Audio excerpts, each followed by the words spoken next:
मैं कुछ प्रश्नों द्वारा अंत करना चाहूंगा। यदि कोई घोटाला हुआ तो ईडी ने इतनी लंबी जांच के बाद धन शोधन, ये इंपॉर्टेंट शब्द है, मनी लॉन्ड्रिंग का आपके समक्ष या उच्चतम न्यायालय के समक्ष एक भी साक्ष्य तथ्य रखा? और अगर धन शोधन नहीं है तो मनी लॉन्ड्रिंग नहीं हो सकती।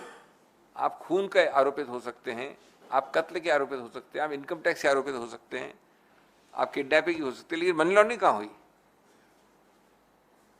और अगर होती तो निर्णय नहीं आता।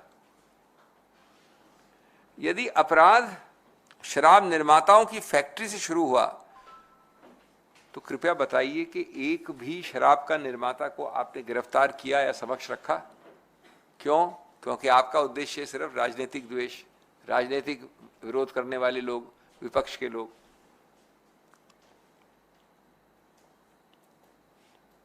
अगर ये 2019 से 2023 का ये इतना बड़ा जिसको स्कैम कहा आपने, तो आपने एक भी आबकारी अधिकारी, फील्ड अफसर एक भी क्यों नहीं गिरफ्तार किया? आप जानते हैं कि जो आबकारी विभाग है वो सबसे ज्यादा नियंत्रित है।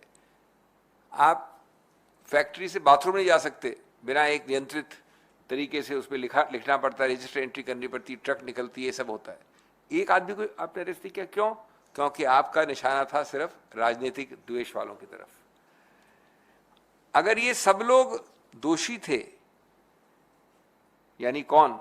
ब्यूरोक्रेसी, आबकारी अधिकारी, फैक्ट्रियों के निर्माता, तो आज तो करीब बाकी चीज छोड़ी, आज 4 महीने हो गए, 5 कितने महीने हो गए, 5-6 महीने हो गए सरकार बने, 4 महीने हो गए। आपने उसके बाद भी किसी को गिरफ्तार किया है?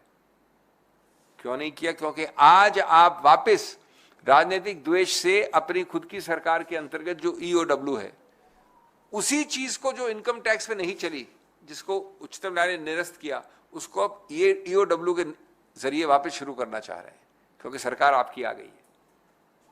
ये मैं आपके लिए इसलिए बता रहा हूं जिससे कि एक्सपोज हो कि क्या इनके तौर तरीके हैं, किस प्रकार से कानून को पूरा जो है समंदर में डाल के काम किया जा रहा है।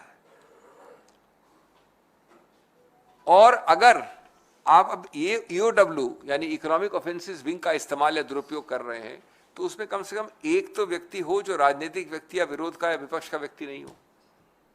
इतना बड़ा स्कैम 2600 का आपने आंकड़ा फेंक दिया, 2161 का, उसमें एक भी अधिकारी नहीं, एक भी निर्माता नहीं फैक्ट्री का। मैं अपनी बात अंत करना चाहूंगा ये कह के कि हम इस प्रकार के निर्णयों का हम स्वागत इसलिए नहीं करते कि ये हैं इसमें इन्वॉल्व या मैं हूं या टुटेजा है, वो मुद्दा नहीं है। ये इसलिए हम करते हैं स्वागत कि ये एक सिद्धांतिक, संस्थापिक एक मूल मुद्दा है, जिससे आपको यद्यपि अमुक केस में, क्योंकि हमारा सिस्टम ऐसा है कि अमुक केस में ही निर्णय होता है, एक सर्वभ्यामी या व्यापक निर्णय नहीं हो सकता पूरे प्रदेश के लिए, लेकिन इस प्रकार के निर्णय एक्सपोज करते हैं कि आपका उद्देश्य क्या था, आपका तौर तरीका क्या था, आपके डीवियसनेस के उदाहरण क्या थे। और इसलिए ये आवश्यक है कि आपके समक्ष रखा जाए और आपके जरिए पूरे देश को मालूम हो कि ये एक और 5वां या 6ठा पहलू है इस ईडी या प्रवर्तन विभाग का दुरुपयोग करना राजनीतिक कारणों से।